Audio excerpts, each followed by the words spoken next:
Ipinagdiriwang ngayong linggo ang Philippine Eagle Week, imahe ng agila at iba pang likas na yaman ng Cordillera, tampok sa isang exhibit sa Baguio City.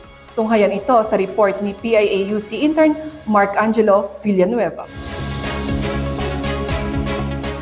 Sa temang lahat kasama at lahat may papel, nagsama-sama ang iba't ibang sektor dito sa SM Baguio City ngayong June 1 para sa pagbubukas ng Philippine Eagle Week 2026.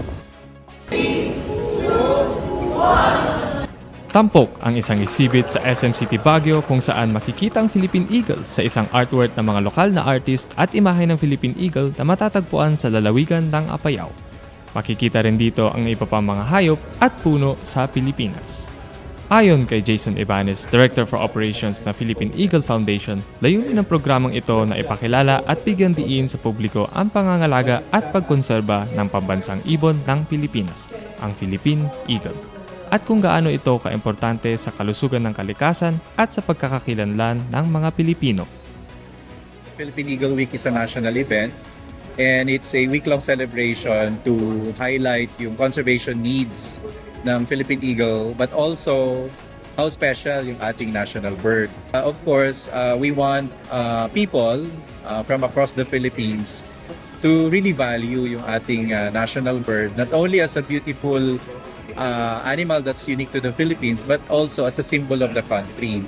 And we're actually doing the celebration together with the Department of Environment and Natural Resources at multiple places.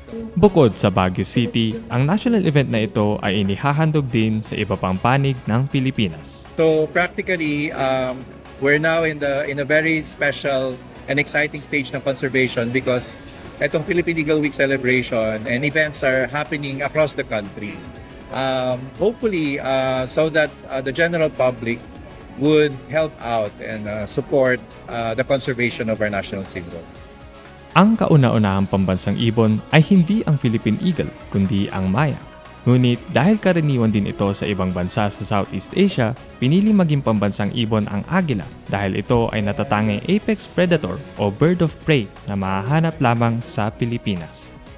Isa rin sa mga dahilan ang malawak na teritoryong kinakailangan ng Philippine Eagle na halos 7,300 hectares.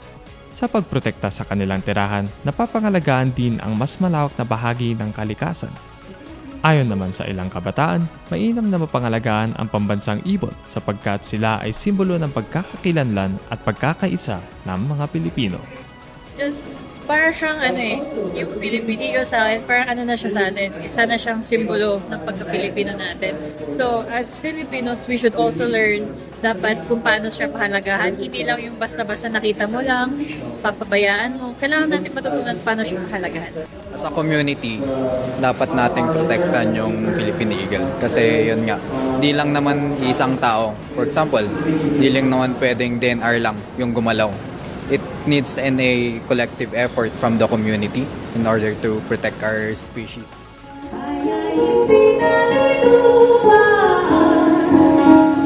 Ang pambansang ibon ay hindi basta-basta na ginawang simbolo ng Pilipinas, kundi ito ay ginawang kahulugan ng pagmamahal sa kalikasan, pagkakakilanlan ng mga Pilipino at inspirasyon upang magkaisa sa layuning pangalagaan ang likas na yaman ng bansa.